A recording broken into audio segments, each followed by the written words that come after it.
The most dangerous monsters don't wear masks. They wear the faces of strangers you pass on a dimly lit street, and they leave no fingerprints, only echoes.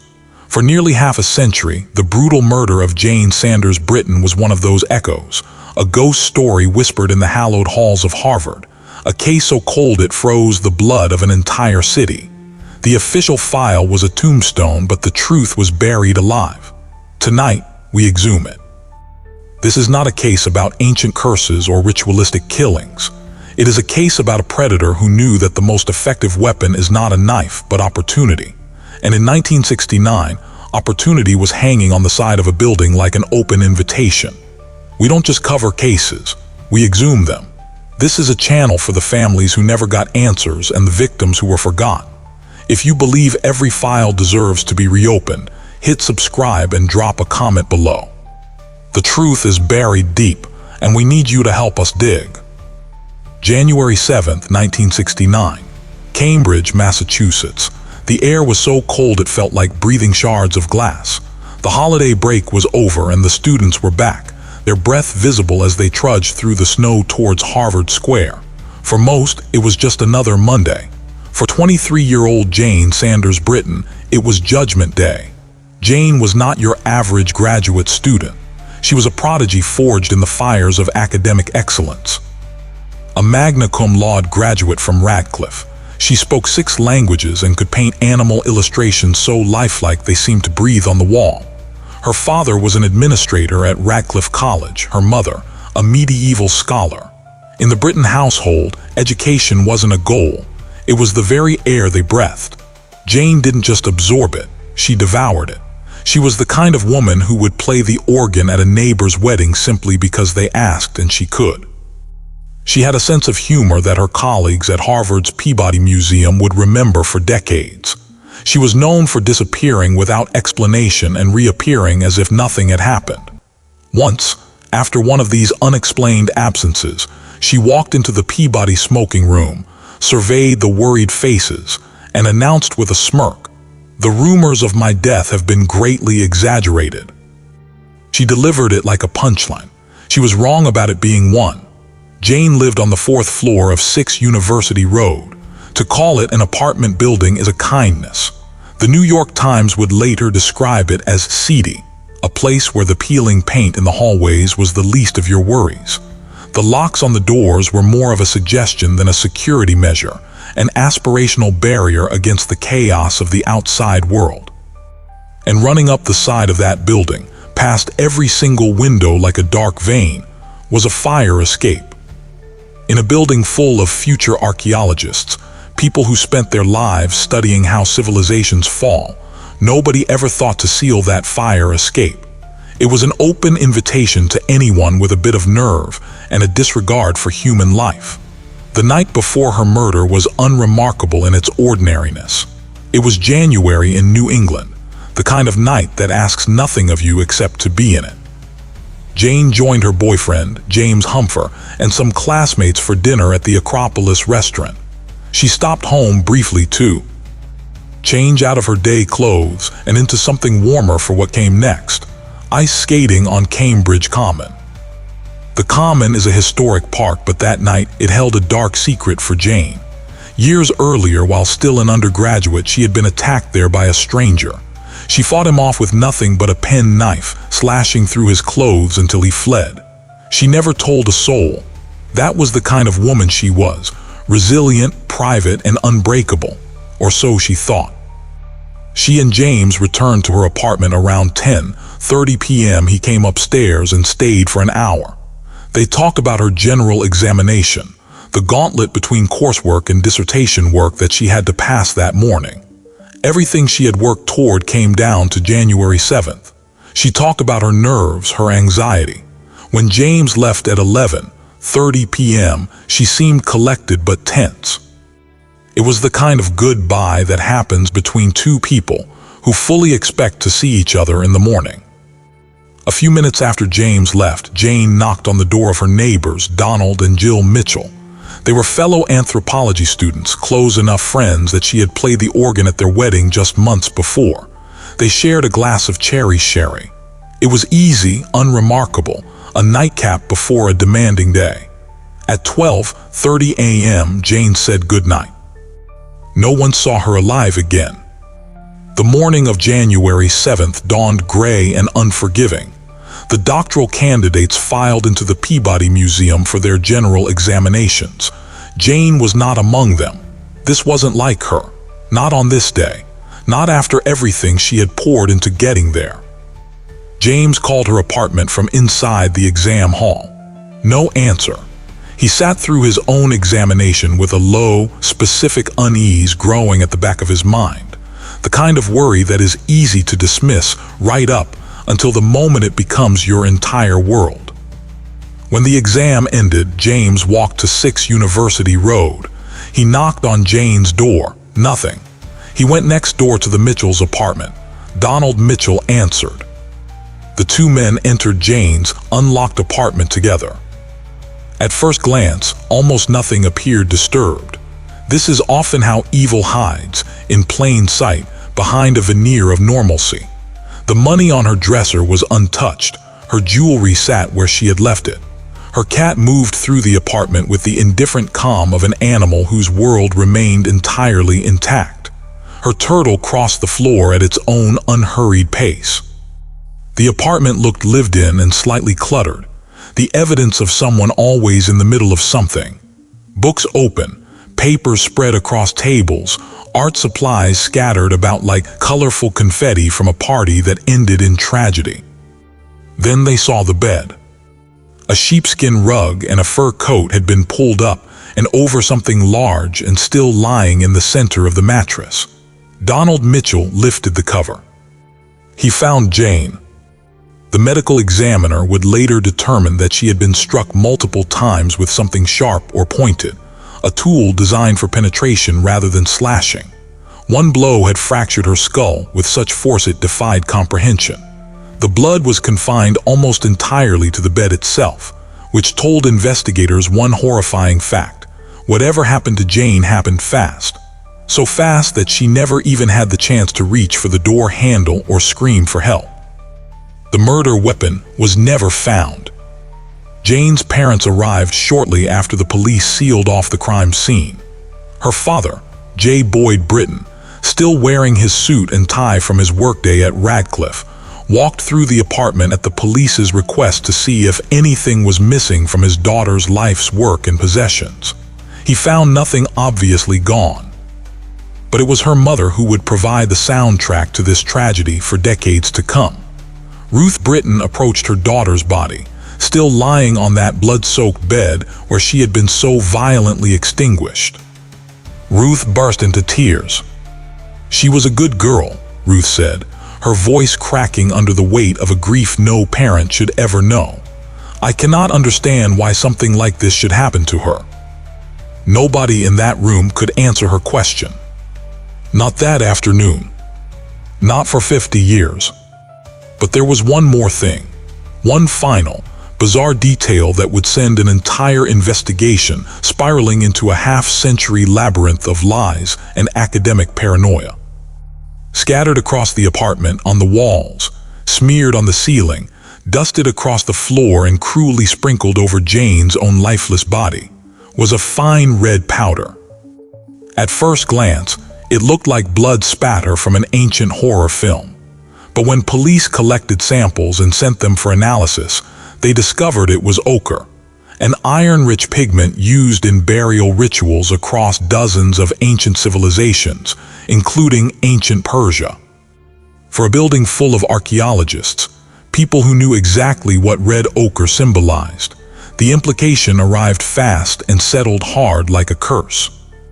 Jane had spent the previous summer excavating a Neolithic site in southeastern Iran at Tepe Yahia, led by her academic advisor, Professor C.C. Lamberg-Karlovsky. Someone with specialized knowledge had apparently sprinkled this ritual pigment across the body of a murdered archaeologist as part of some twisted burial rite. A university professor formally suggested this theory to investigators. The press ran with it within days.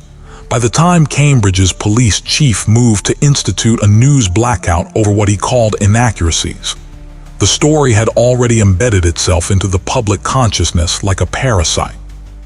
A blackout cannot unring a bell.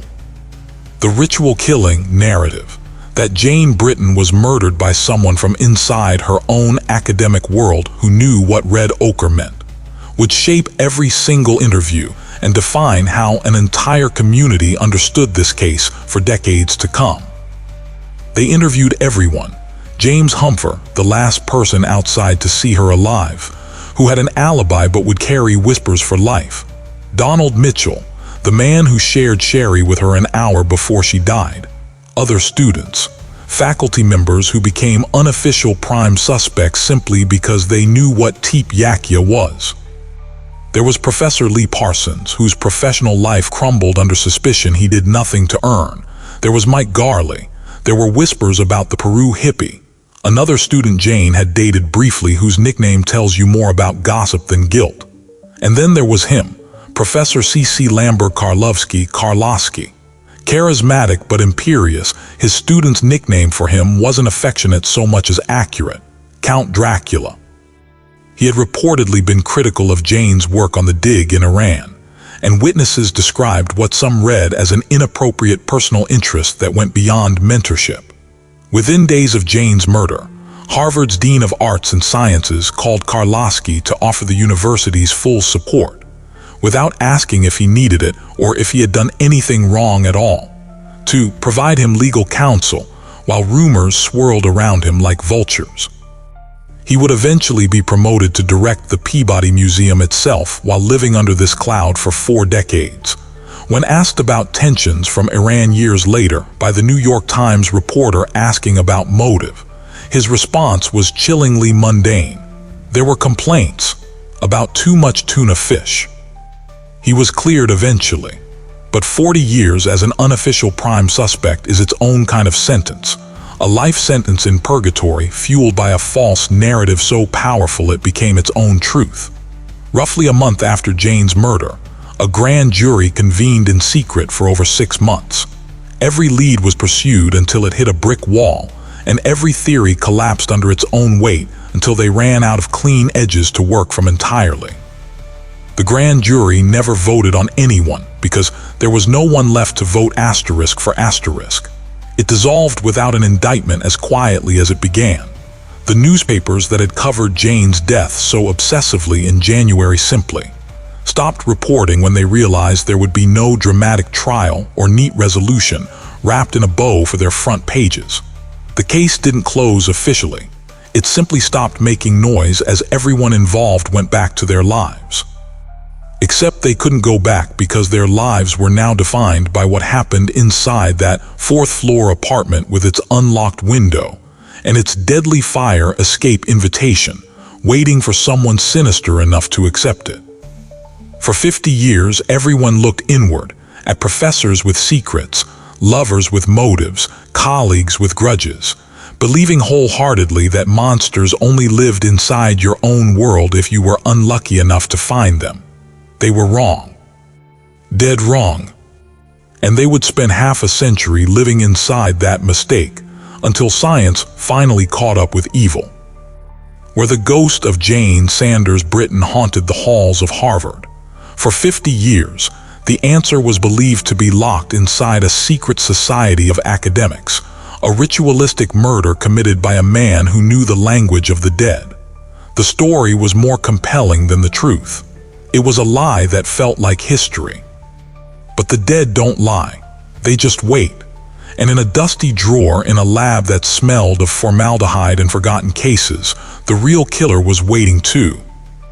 The physical evidence that had anchored the ritual killing theory, the red ochre, collapsed piece by piece. A stone tool from Jane's collection, reported missing from the apartment, turned up exactly where it had always been. Misplaced in the chaos of the scene, never gone, just overlooked. Then came the final nail in the coffin of that beautiful, false narrative. The ochre itself. Investigators eventually traced it to something almost embarrassingly plain. Jane was a painter. Ochre is a standard pigment in oil-based paint. The jar had been sitting among her art supplies the whole time, and it had simply scattered during the struggle on her bed. The ritual rite theory dissolved in a single practical explanation. The story that had consumed everything simply stopped. It was a red herring, as District Attorney Marion Ryan would later say.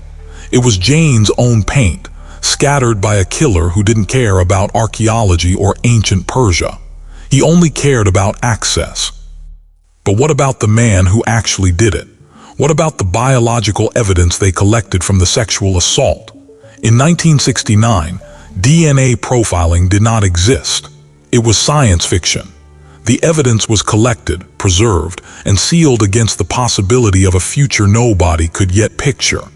It sat in storage inside Harvard's anthropology department for 49 years.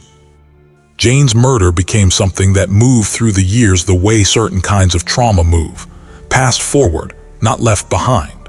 Female graduate students kept an unofficial file on the case, handed from one incoming class to the next, like an inheritance nobody wanted but everyone understood belonged to them.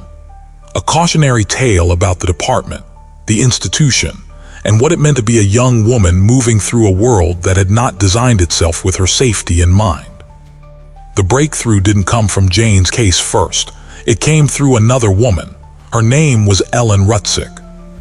On January 6, 1972, one day short of the 3-year anniversary of Jane's murder, Ellen failed to appear at her job as a secretary at the Colonnade Hotel in Boston. Police entered her 10th-floor Back Bay apartment and found her beaten, raped, and strangled with the speaker cord from her hi-fi stereo. For decades, Ellen's murder was unsolved, but in 2009, DNA extracted from the scene was processed.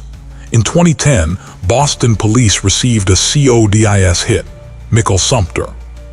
2 years later, in 2012, another hit. Mary Lee McLaughlin, a 24-year-old woman found raped and murdered in her Mount Vernon Street apartment on December 12, 1973. The pattern was horrifyingly clear. Sumter entered through the fire escape. Same method, same kind of victim. A woman alone in her home, no warning, no chance to reach the door. By the time investigators turned fresh attention to Jane's sealed evidence in 2017, Mikkel Sumter was already a named and documented serial killer. He had died of cancer in 1991, at age 54 in a prison hospital, serving a 15 to 20-year sentence for the 1975 rape of another woman before anyone had connected him to Jane at all. He was a ghost who had been walking among them for years. In October 2017, the Massachusetts State Police Crime Lab ran the 1969 biological samples through a YSTR analysis, a technique designed to extract a male-specific DNA profile from material that had degraded over decades. This was not routine. It was a Hail Mary pass thrown into the darkness. The lab ran it. For the first time in 49 years, a usable male profile emerged from the 1969 samples. That profile was entered into CODIS. The system searched its database of convicted offenders and returned what investigators call a soft hit, a partial match strong enough to identify a candidate, not strong enough alone to confirm one. The name that came back was Mikkel Sumter. To harden the match into a confirmation, investigators needed to test the profile against DNA from a close male relative carrying the same Y chromosome line. Sumter's records listed a brother, but his whereabouts by the mid-2010s were unknown. So they did what modern detectives do. They went hunting on Ancestry.com and other genealogy platforms, websites where millions of people submit their DNA with no thought of what else it might one day be cross-referenced against. They tracked him down. The brother was located and agreed to provide a sample. When his DNA was tested against the profile from Jane's apartment, it eliminated 99.92% of the male population as a possible contributor. Mikkel Sumter's DNA had been on that bed since January 7, 1969. He was not, as this case has sometimes been told, a total stranger to Cambridge by default. Sumter had grown up partly in the area, attended first grade there, and had juvenile run-ins with Cambridge police. His girlfriend in the late 1960s lived nearby. He knew these streets and which buildings had fire escapes past unlocked windows. What he did not know was Jane Britton. Not her department, not her name, not her world of ancient artifacts and doctoral exams. He didn't know she had fought off an attacker years before with a pen knife on that very common where she went ice skating for the last time. He didn't care. He had identified the building, identified the opening, a window on the 4th floor, and climbed in during that narrow window of time between James Humphrey leaving and the world, finding her cold body hours later. In November 2018, Middlesex County District Attorney Marion Ryan stood before reporters and delivered the answer that Ruth Britton had asked for half a century earlier. I am today confident that we are able to say that the mystery of who killed Jane Britton has finally been solved. We were able to positively identify Mikkel Sumter as the person responsible for Jane's murder. It was officially the oldest cold case the Middlesex District Attorney's Office had ever resolved. At the press conference, a journalist raised a hand and asked the question that had defined 50 years of investigation. What about the red ochre? DA Ryan answered it in a single sentence that should have been shouted from every rooftop. It was a red herring unrelated to the crime. The story that had consumed everything simply stopped. The DNA findings did not only name Mikkel Sumter, they formally cleared every person who had lived under the cloud of suspicion this case had generated for half a century. Donald Mitchell, the man who shared sherry with Jane an hour before she died, the man who lifted the cover and found her body, was told the news after spending 50 years believing his friend was killed by someone they all knew from class or faculty meetings. His response was direct and heartbreaking. I was surprised. Very few people at the time thought it was somebody random who came in and killed her. Everyone thought it was connected to the anthropology department, because that's what made sense to them at the time. The story was wrong, and it had cost him 50 years of his life looking over his shoulder at colleagues who were innocent.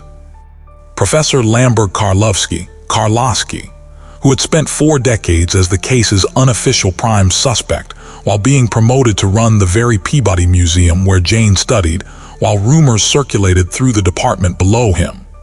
He was cleared. The worst thing that could be confirmed about him after 4 decades of being the answer was that he had served as the convenient shape of a story that desperately needed a villain. Most of Jane's immediate family did not live to hear this vindication. Her parents were gone before 2018. They carried that absence, the lack of an answer, to their own graves. But her brother was still alive when justice finally caught up with evil. The Reverend Boyd Britton thanked everyone who kept fighting when no one else was paying attention. He released a statement saying in part, "A half-century of mystery and speculation has clouded the brutal crime. Learning to understand and forgive remains a challenge." And somewhere inside Harvard's anthropology department, after nearly 45 years of being passed down like a cursed heirloom, that unofficial file on Jane Britton could finally be closed for good. Not because the warning it carried was wrong, it wasn't, but because they finally knew where to look for danger. It wasn't inside their walls, it had come from outside them. Mikkel Sumter had never heard the name Jane Britton before he chose her building as his hunting ground. He had no connection to her department or her life's work. He wasn't enacting some twisted academic fantasy. He was simply hunting prey he found through an open window on an unsecured fire escape. To Ellen Rutzick, to Mary Lee McLaughlin, and to Jane, women who never saw him coming, he chose buildings first, not people. The people were simply whoever happened to be inside when he climbed up that metal staircase into their lives and ended them.